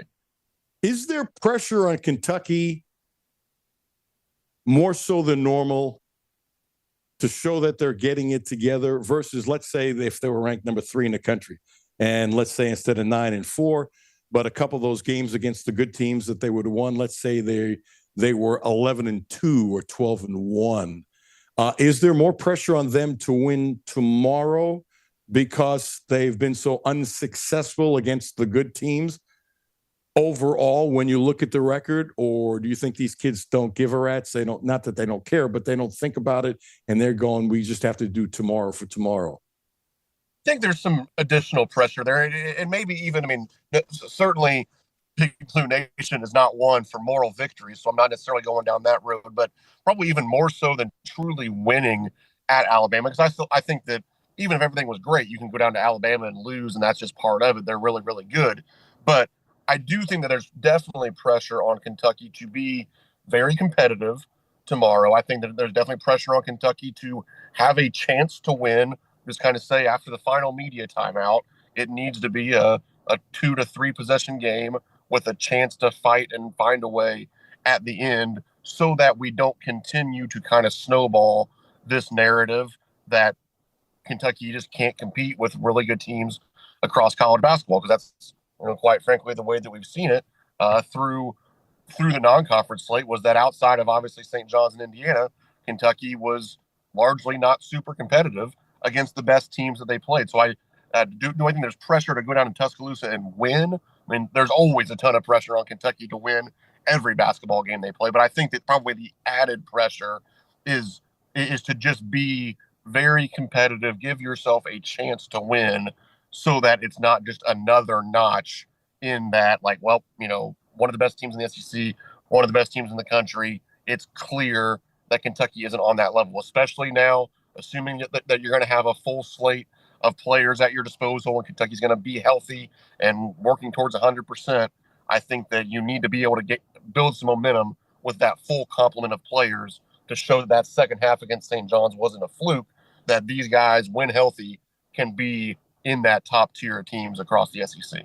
It seems obvious to me that Pope is going to do more than just tinker. Now, if it doesn't work, he'll stop it. But there's a trend in the NBA, not a ton of teams, and I use Houston as an example. Minnesota's been doing it a little while too, where you're seeing a team playing multiple bigs at the same time, where for years it went the other way. Let's shoot threes, which NBA is a three-point shooting league. But as you know, a lot of these big guys like Karl Towns can shoot threes. So, you know, it doesn't make a difference. And I wonder if one of the things that Kentucky can create havoc on anybody who they play, if maybe they don't start that way, but all of a sudden you have JQ and Marino in together, or JQ and Garrison in together. That's a big team. And that's got to create, I mean, I was looking at rosters in the SEC, a lot of time on my hands while I was watching football, and that's humongous. I mean, that's going to create some problems, maybe in a similar way that Kenny Brooks is doing in the SEC, he's about to do, as the women destroyed LSU on the boards. They didn't beat LSU. They destroyed them on the boards and gave a tremendous advantage. I think he's poking around with this because he really wants to do it. But like any coach, if it doesn't work, he's going to pull it back and that kind of stuff. But the question is, how long will he let it go before he pulls it back if it doesn't work? Sometimes Patino, this didn't work and forget about it. Well, sometimes you need to, have a little gestation and have it to grow and develop and that kind of thing.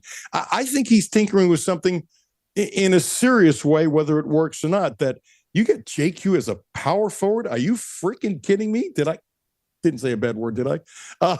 That's just, how is Alabama going to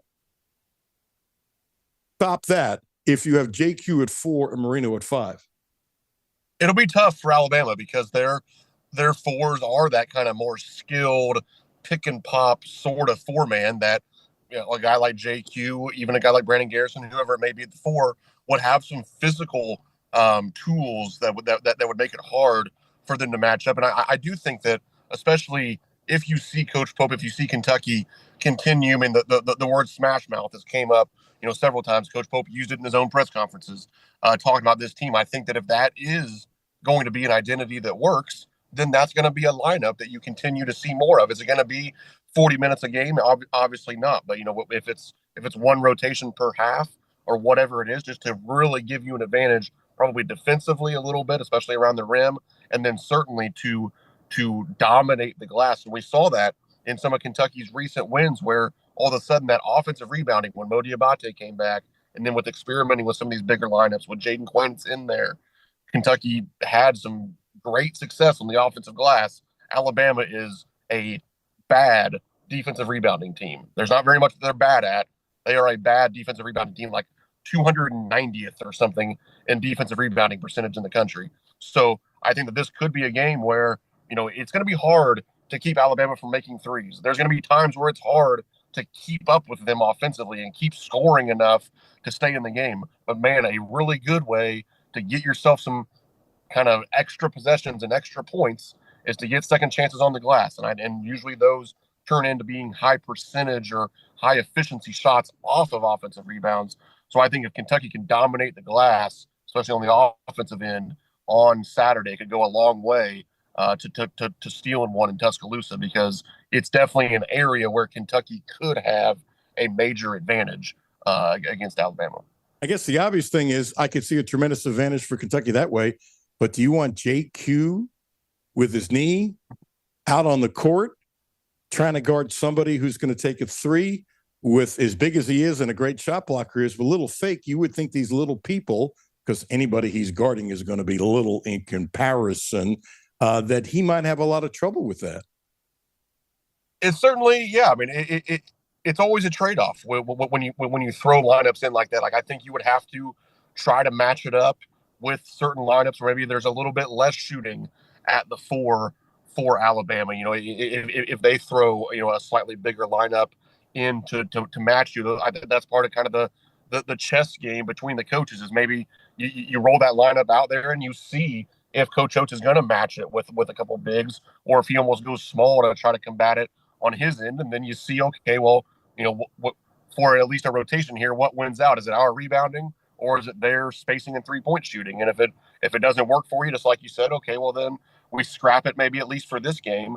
But I do think it'll be an interesting kind of dart to throw at the board, so to speak, because I do think that Kentucky can have such an advantage in this game on the offensive glass that really leaning into that would maybe be an answer offensively for Kentucky. But as you said, that does put you in some less than favorable defensive positions at times, just because of the way that Alabama can stretch you out and space the floor from a 3-point shooting standpoint.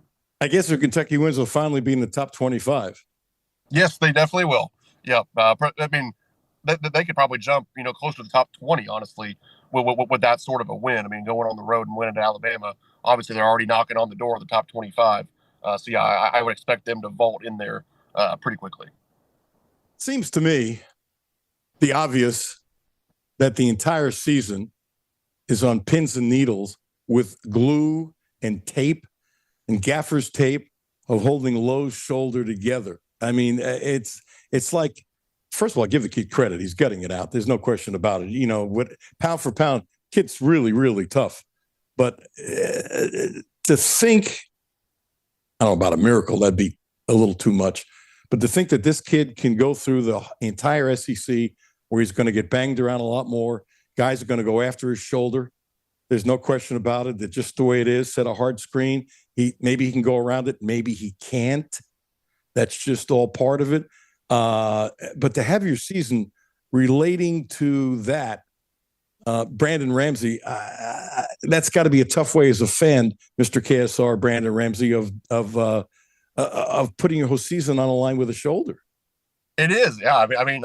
I've said it in not so many words as well. Of like, yeah, I mean, when really the ceiling of your season is completely tied to a small, skinny point guard with a banged up shoulder, yeah, it's going to put Kentucky fans in a position where every game for 40 minutes we're kind of holding our breath, not just while watching the scoreboard, but knowing that anytime there's some contact with Jalen Lowe, it quite frankly could, it doesn't, I'm not saying it ends your season, but it ends the expectations that we all have for the season the minute that he goes down. Like you're just simply not going to reach the heights that this team can reach if he's not in there. So yeah, anytime, it was 7 seconds into his first rotation against St. John's where we all kind of felt like we were experiencing it.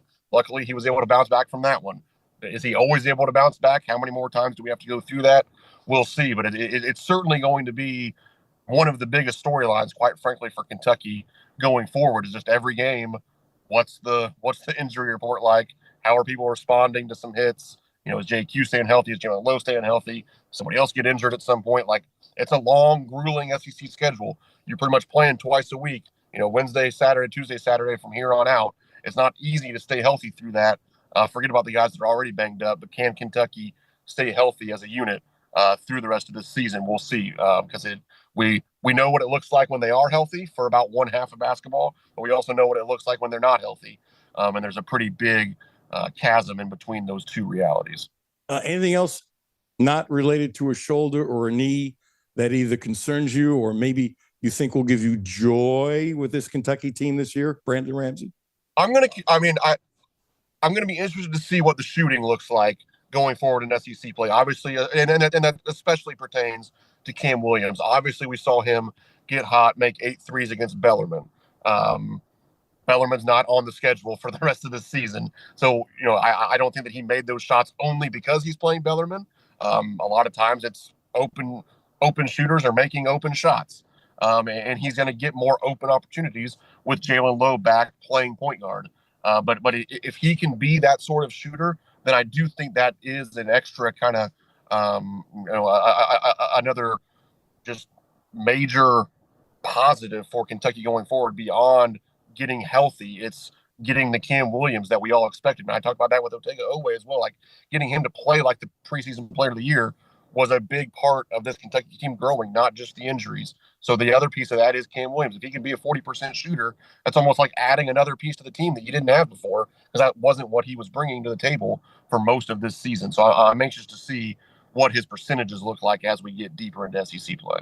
Brandon Ramsey, give yourself a great plug for everything you do, because anybody who's Meshuggah enough to watch 6 high school games to evaluate talent for coaches all across the country. What a great way to make a living, by the way. And you're great at analyzing it. Give yourself a great plug. Yeah, thanks, Alan. You can follow me on Twitter, again, at BRamseyKSR. That's where all my work gets promoted. KentuckySportsRadio.com for the written work. Kentucky Sports Radio on YouTube for a show that Zach Gagan and I do together. On my own YouTube channel, the Brandon Ramsey College Basketball Show. And then, again, you can follow all that through my Twitter, at BRamseyKSR. Thank you, dude. Appreciate you. Yep, anytime, Alan. Happy New Year. Yes, Happy New Year. Same to you. Thank you. See you, man. Yep. Brandon is really good with his analysis. 6 high school games in a day. God bless him.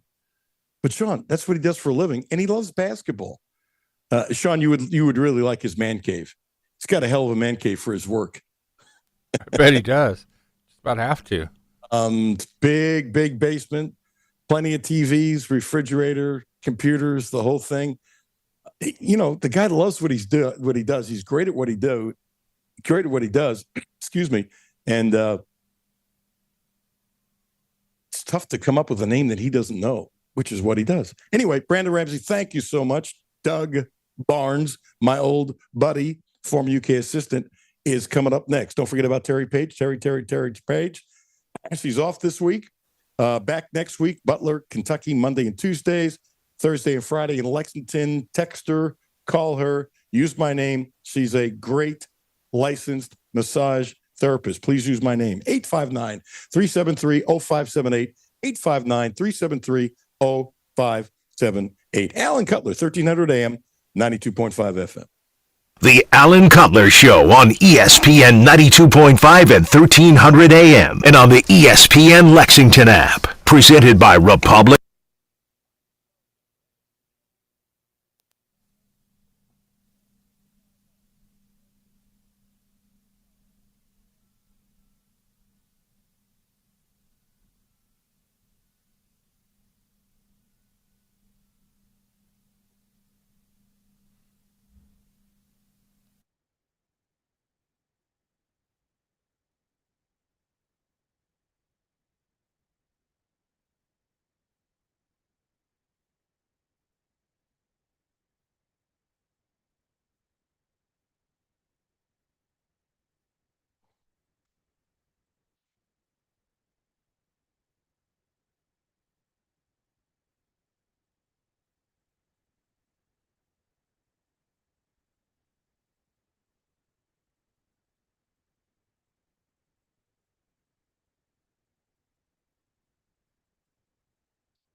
(263-2771) to see if auto owners insurance makes sense for you. My name is Terry Schultz, CEO for the Rutherford County Area Habitat for Humanity. Republic Bank has really been a game changer. They have invested not only financially, but time to really listen so that we can move our mission forward. What I like about Republic Bank is they've come in asking, what are your needs? And I don't know that you get that any other place. That's Terry's story. Now let's get to work on yours. Republic Bank. Time to thrive. Member FDIC. Matthew and Jimmy, Alan Cutler, and Brad Taylor. We ain't much to look at, but who cares? It's radio. Local and live Monday to Friday, 10 to 3. Get the ESPN Lexington app. Just search ESPN Sports Lexington in your app store. Back to No Filter Radio with Alan Cutler. Podcasts on Apple, Spotify, and Google, Monday through Friday. Yeah, so we're working on a ton on just different spacing on the floor. Like, that's been a huge deal for us, and different ways to earn space and different ways to approach the game on the offensive end. And then our communication is just massively key on the defensive end. It's going to be all conference long, maybe in no case more important than at Alabama. Welcome back. Alan Cutler, 1300 AM, 92.5 FM. Pope was talking about the things that they're working on when they had this long break, and it's at Alabama tomorrow. A man who knows what it's like to play at Alabama, a man who was an assistant coach at Kentucky under Eddie Sutton, my old dear friend, Doug Barnes. Doug, how are you? Happy New Year. Well, Happy New Year, Alan. It's just good to get it started and get the holidays behind us. So when you look at this Kentucky team, what do you like? What do you think they need to fix? And why do you maybe have your fingers crossed for an obvious reason? Well, you know, it's really been a difficult season, you know, to evaluate because of the injuries, Alan. It's just been so hard, and I'm sure for them it's been hard to get any type of a rhythm or to find out really what they can do. And you know, that, of course, that happens during the course of the season, and hopefully for the Cats, we've got most of that done. And if you're going to have those injuries and issues, the start of the season is the right time to have them and stuff. So I think the big thing, Alan, is just you know, getting a lineup that you're comfortable with as a coach, that they are comfortable with and are used to playing with each other. So hopefully during this time off, they've had that opportunity to work as a unit, and they feel comfortable knowing what each other's roles are. And ideally, I think we talked about it is, you'd like to have a game 2 or 3 days ago, leading up to going into Alabama, but you didn't. So maybe practice may have helped better during that time. But that'd be my concerns is really offensively, getting to where you know where everybody's supposed to be and getting the people the right shots, and defensively, is just getting stronger, especially on the boards and stuff too. Not an easy thing, but you've seen it. When this roster was constructed, I don't believe for a second that the thought process was Jasper Johnson would have to have on-the-job training, as they say, as a backup point guard. He can bring the ball up, but he's never really been a point guard. He's kind of a shoot-first guard, but he's a smart young man. In your years of coaching, you've seen people grow and develop. I'm not saying he can. I'm not saying he can't. I am open-minded to the fact that people grow and people improve, and you can get much better during the season. The question is, how often do you see someone who wasn't a point guard being thrust into the situation, end up doing a nice job at a backup? Because not only is he backup tomorrow, but you know what? If Lowe tweaks that shoulder, he might play significant minutes, really significant minutes as the point guard. Yeah, my old saying was, God makes point guards and stuff. They're hard to coach and do for all the different things that they need to have. They just need to have them stuff. And I think you can get better at it. And I think especially someone like Johnson, who obviously was a tremendous scorer in high school, it's just a different role to come in and be a point guard and lead a team in that position. And Alan, things have kind of changed too. Maybe with Coach Calipari back in those days, some of those freshman guards came in and could have quite an impact, but they were playing against maybe freshmen and sophomores. But this day and time, in most SEC schools, you're going to be playing with juniors, seniors, and grad students at the point. And I think that's kind of made that job a lot more difficult because of the age and the experience of so many of these guards now that are playing, that it wasn't the case, say, 5 years ago. Not that it's any easier, but I don't know. I think the kid handles pressure well. It wouldn't surprise me if there's a game or two where he's going to have to play 28 minutes as the point guard. And you know who agrees with you when you said God makes point guards? Sean Woods has told me the same thing for years. We may have got that from Coach Sutton. the truth is, Sean may have gotten it from him also and stuff. But it's the skills that you have in the leadership position. It's just hard to coach that. And I always said, as a coach, you better recruit it. And I was blessed to have a great point guard my first 4 years as a head coach. He leaves, and the next year I was a really pretty dumb coach, and I assured myself that wasn't going to happen again. I always had a great point guard from then on and stuff, because it just makes life tough if you're trying to run an offense without a really good point guard. I wonder if it's going to be tougher and tougher to get a really good backup point guard with NIL, the money you have to pay, because if you want a really good backup, that person is probably going to want to start unless, and this was my theory about a month ago, and maybe they didn't look for it this way, and I wouldn't be surprised if they adjust. But you find, let's say, a Kentucky boy who wasn't good enough to play for Kentucky coming out of high school, is at a smaller program, let's say he's got 1 year left, and is a really good point guard on that level and would love to come in as a backup that you can handle the point guard duties, but there's obviously going to be some sort of weakness in there, whether it's size, this, quickness, whatever. But in a pinch, you could do a really good job. I think that's going to be part of the adjustment when it comes to having a second point guard, because Caden Luce was coming here, and he's now at Villanova, and my buddy Dick Hoops-Weiss loves him as a player, just loves him. And the second that Lowe said he was coming, I knew he wasn't going to come here because he wants to play, he wants to be in the NBA. So I think the backup point guard thing is going to become a little more difficult because of the money involved and guys not wanting to sit. No, I agree with you, Alan. It's a unique situation that hasn't been that way over the years. So, and it, the way I think you're right. That would be a perfect scenario for a backup. But there's a lot of things that go into that equation that you're talking about there too. So, and like I say, I think Alan, you used to be fine with that freshman backup guard.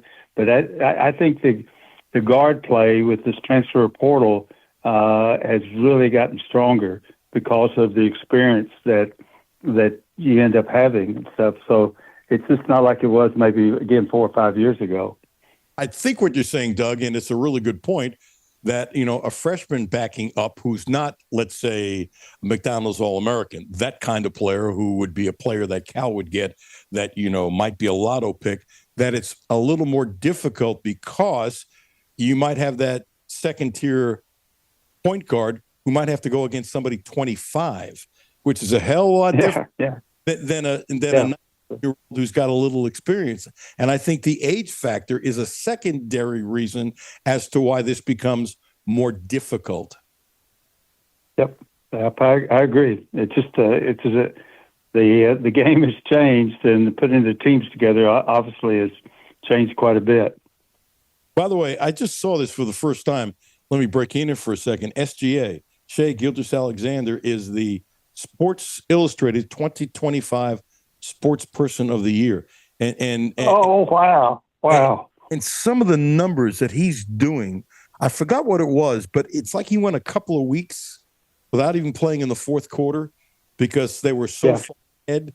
And I think brilliant OKC's coach, you're going to be playing into June. So why does he, if you're up by 18 points, why does he need to play where you get the bench readier? And there were so many games where he'd get like 30 points in 28 minutes or 28 points in 30 minutes, that kind of stuff. Right. But he's even having you can easily say a better year, and he's so smooth and he's so caring, and he might be the best dressed athlete in the world. Maybe if there's 5 better, I want to see who they are.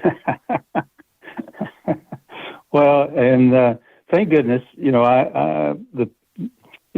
at a place that they really appreciate that, the Oklahoma City.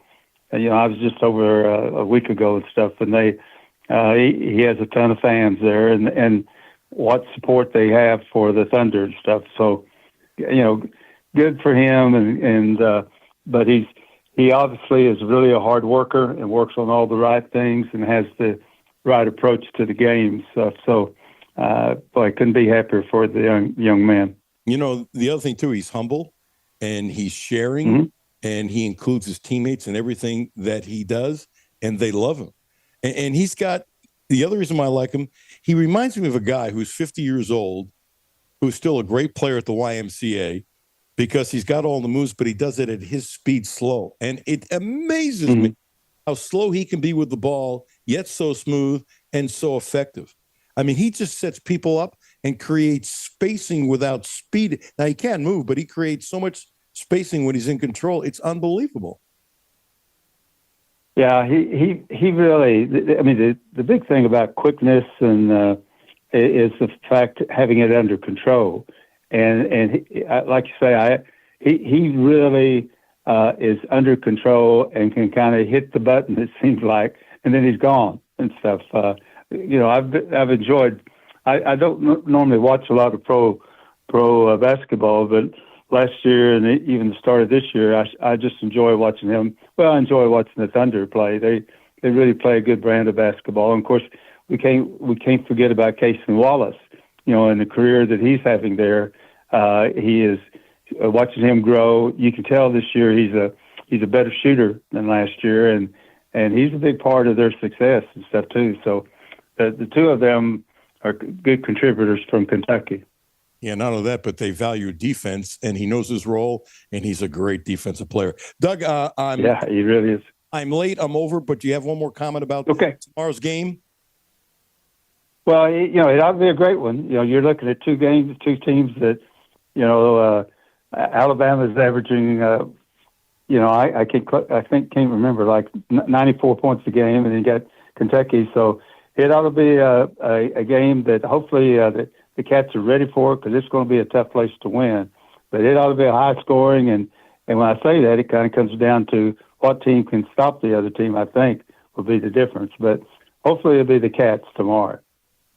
Give a great plug for Pop-A-Lot, please. Just remember the number. If you just call us 859-253-6736 in Lexington, and 895-253-6736 in Louisville for any of your locksmith needs. Great. Appreciate your friendship. Appreciate your knowledge. Thank you. Let's have a great start for the season, okay? Amen. My friend Doug, really, really, really, really smart coach back in the good old days. By the way, we're going to the Armed Forces Bowl, Rice versus Texas State, after the show. So Brad Taylor would normally be on. He is not, and I've asked him to come on to just to get a little sense of how Kentucky is doing if you're betting. And Brad does his show after me, and if you're into gambling and making bets and you don't listen to Brad, I can't help you. Brad is great at it. Brad, are you there? We are here, and January 2nd is, for a college basketball handicapper, January 2nd is the best day of the year, because now the conference games are underway. You can find some value in those road dogs in the conference, which we may see in Tuscaloosa tomorrow. All right, so I don't know why I always say this when you're kind enough to join me for a couple of minutes. Brad's not anti-Kentucky. Brad is all about making money. That's all it is. He's just trying to make money. That's what he does. That's what he does for his living with the show and that kind of stuff. Has Kentucky this year been a good bet for Kentucky fans on the plus side, or no? No, they have not. And as kind of advertised, against the Cupcakes, they're okay. They're 4-3 against the spread, although they're 7-0 overall. But against the Power Fives, 2-4 straight up, 2-4 against the spread. That's against the Power Fives and the ranked teams. That throws in Gonzaga. So yes, you have lost money with Kentucky this year, despite a 9-4 record straight up. They are 6-7, or as the kids say, 6-7 against the spread. So you have lost money in this spot with Kentucky so far this year.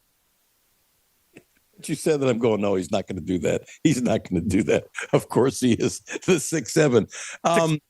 Is there a pattern where Kentucky has done well against the Cupcakes versus the tough teams, or is there no pattern or something? Because you're always looking for patterns and patterns and patterns and patterns. That's you. Have you seen a pattern about what they're doing? Like we said, against the Cupcakes, they're 4-3 against the spread. Not so good against the non-Cupcakes.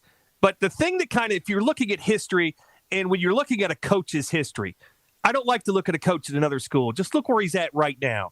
And Mark Pope against the spread last year in SEC games alone, and that includes in the tournaments, SEC and NCAA against SEC teams, he went 10-11 against the spread. And here's the most interesting part of that. Of those 21 games they played against SEC teams last year, Kentucky was only a favorite 11 times. They were an underdog 10 times in those 21 games. So, yeah, it was right down the middle. And their record against the spread, Mark Pope has not made you money. He's, in those SEC games, 10-11 against the spread overall. Under 500 on the road as a dog. And 0-3 against the spread against Alabama. That is as a home favorite, as a road dog, and in the SEC tournament. So history, with a very small sample size, says Pope is not good in this spot. But history says that Nate Oates is pretty good in this spot. He is 55% over the years in SEC games, and of course 7-3 against the Cats against the spread again in his time at Alabama. Okay, Brad Taylor, better extraordinaire. What is the line for tomorrow at Alabama? And are you betting it? And if you are, who are you putting your shekels on? This line is up, and it is open with Alabama, a 5.5-point favorite in this one. Total 171. In a spot like this, we all go to our Lord and Savior of basketball handicapping analytics, the wonderful Ken Palm. And Ken Pomeroy says 88-83 Alabama. That's a 5-point margin. 171 total. In other words, the desert has basically copied what Ken Palm says. What a shocker. For me in this spot, there are very few things that can take you to the outhouse from the penthouse quicker than rolling with home favorites in conference games. I love conference road dogs. And if you're going to give me Kentucky getting 5.5 here, I have the Ken Palm thing on my side. We'll see how the markets bear out and the data bears out. But yeah, it's Kentucky or nobody. And if this game was being played in 5 minutes with this point spread, yeah, I would take Kentucky getting the 5.5 here. Interesting. Who has been the most successful team in college basketball so far this year to put a couple bucks on? Wow, there's you look at a team like Michigan and the teams that kind of are up passing expectations. Michigan and Arizona are probably right at the top of that list. But if you go to the SEC, very few people are talking about Vandy right now. And if you look at their odds to win the SEC, if you had said before the year who's going to be the favorite to win the SEC, it was Florida, Kentucky. Now it's Vandy who is your favorite to win the SEC. And even our old friend Ken Pom says they're going to win this conference by 2 games. So that's who the analytics people and the odds makers are telling you is the best team in the SEC right now is Vandy. Now, have they played a very, tough road schedule? Yeah, their toughest wins on the road are at Central Florida and Memphis, if you want to count those. But right now, the odds makers are in agreement. Yeah, Vandy's the better team right now. So do the analytics. And that's a team that's, I don't want to say they've come out of nowhere, but they have surprised. And they have much better odds right now than Kentucky does at about 8-1 to win the SEC regular season. You got a quick comment about the college football playoffs? Yeah, if you've been following our podcast, although we've been on a Bowl Mania hiatus, as we like to say, we've been still doing our little podcast, about 10 minutes. We just talk about the games we're going to pick. And, we were doing great yesterday. We've done great, very well in these bowl games. We hope you check it out on ESPNLex.com or anywhere you get podcasts. But, yeah, as we go forward now, yeah, yesterday was a great day, and we've noticed a lot of unders have hit. Even there's a game going on right now. It's 7-0 in the second quarter. A lot of unders have hit in these non-playoff bowl games. But if you're looking at odds, Miami is now a 3-point favorite over Ole Miss, and Indiana is now a 4-point favorite over Oregon in the college semifinals coming up this week. So the odds makers are telling us it's Indiana and Miami for the national championship. Who had that back in August? I don't think many people did. Anybody who said they did is a liar. Yeah. Either that or if they really were telling the truth, take them to Vegas. Absolutely. That's why they play the games, as somebody always kind of likes to say. But, yeah, it's these games in college football playoff, how they've got them spaced out now. The desert is going to took more money yesterday on these college football playoff games than they're going to take on some of these NFL games that are kind of meaningless this weekend. And as crazy as it sounds, that's really saying something because the NFL is the number one in the world at taking money. I got to tell you, I wouldn't have guessed that. That's fascinating. Yeah. That's straight from the desert. That's why they're putting it out there, because they're so shocked that these college football playoff games are pulling in more money than some of these NFL games will this weekend. Now, granted, some of these are kind of worthless games, but still, the NFL is the king of bringing in sports bets, and these college games are bringing in just as much, if not more money in some cases. You know what's amazing? Last comment, with all talk about NIL and money and all this kind of stuff, nobody watching the Ole Miss game was thinking about NIL. You were just watching a great, great football game where it was done on the field, not with all the talk about money, this, that, and the other. The kids deserve this, kids deserve that. I saw nothing but heart and hustle and effort that was just so supreme. It's unbelievable. And that is the beauty of sports. And I'm guessing you would agree. I would agree, but if I've got money on Ole Miss, yeah, I'm a little slanted towards Ole Miss. It's whoever you've got the money on, that's what you want. You're biased in every way, shape, and form towards that team, and the refs are out to get you. And, yeah, you got to have your team cover that point spread. That's why a lot of people still watch these games, and that's why football, especially the NFL, is the biggest sport in the world, because it's the easiest and most popular one to bet on, and that's why we're here. Folks, I can tell you, if you bet a couple shekels on games and you don't check out Brad's podcast, I can't help you. He's a pro.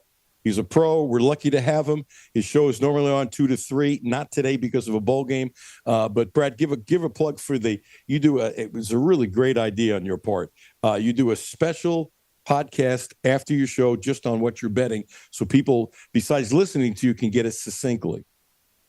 Yeah, we're on every day here on ESPN Radio, 2 to 3, Bottom Line with Brad Taylor. You can follow us on Twitter, the Instagram, at Bottom Line Lex. We are sports talk from a handicapping perspective.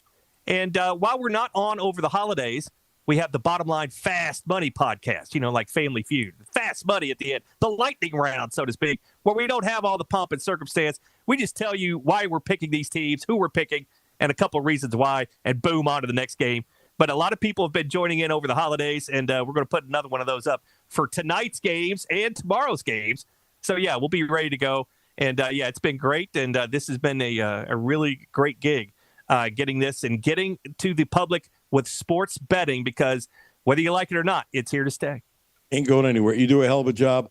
Thank you for carving out a few minutes for me. I always appreciate it. Happy New Year, Brad. Same to you and yours. And until then, the next time, may the winners be yours. Thank you, Brad. Does he have a T-shirt? If he doesn't have a T-shirt with that, he needs to have a T-shirt. Sean, does he have a T-shirt with that? I got to talk to him about that. I think you can get one. I'm not 100% sure on that. I guess, okay, I don't want to get him in trouble with copyrights or whatever, but, I mean, he says it every day, and it's perfect for what he does. It's really good. Yeah, can you imagine, like, somebody will say, well, I trademarked this, and he puts out a T-shirt, and they sue him. Okay, check on the perfect thing for you. Another fun day.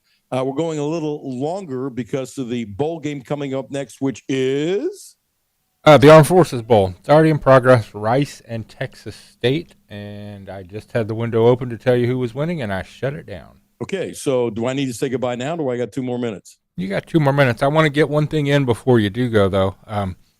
You owe Dr. John Wong a cup of coffee because you did say 10 games. You said 10 years to start, and then you continued in the sentence and said 10 games. Oh, no. We didn't bet coffee on that. We bet coffee on something else, so you're wrong. Okay. And I even said, I didn't think I said it, but I believed him because he was listening. No, it was coffee about something else, and I can't remember. So gotcha. Yeah, so I was wrong, but you were wrong as well. How about that? It's a rarity. For me to be wrong, I mean, obviously.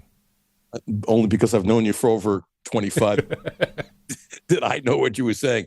Okay, before we say goodbye, let's go through the headlines. The Kentucky win against LSU last night. If there's been a better win in the history of Kentucky women's basketball, let me know. It's the biggest win. Corey Price put it up in the history of Kentucky women's basketball on the road. It's the highest ranked opponent that they've beaten. And they were getting skunked early on and then had a 13-0 run.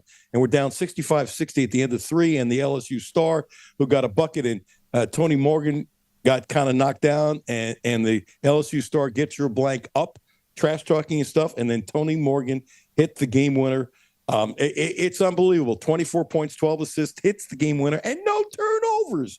Unbelievable.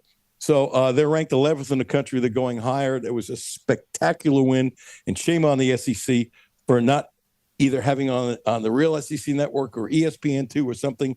To do that on SEC Plus was just disgusting. Everybody makes mistakes, but that was disgusting. And actually, when I sat down last night, I figured I would do a split screen and watch both. You know, I want to watch college football, and I wanted to watch the women. It just ticked me off. Somebody fell asleep in the SEC office with that. You don't have 2 top 15 teams and put on the SEC Plus. I get it, the contract and all that kind of stuff. Great. Put the cupcakes on there. Really. So anyway, the women were great. And the other thing about Cutter, for 2 weeks, I've been telling you and preparing you about Cutter leaving. 2 weeks. And I wish Cutter nothing but the best. He wants to be a starting quarterback. It was not going to happen here. Stein has to do what Stein has to do. I respect that. Cutter has to do what Cutter has to do. He's a young man. He needs to play. He needs snaps. He needs to go somewhere where he can play all the time. It's really that simple.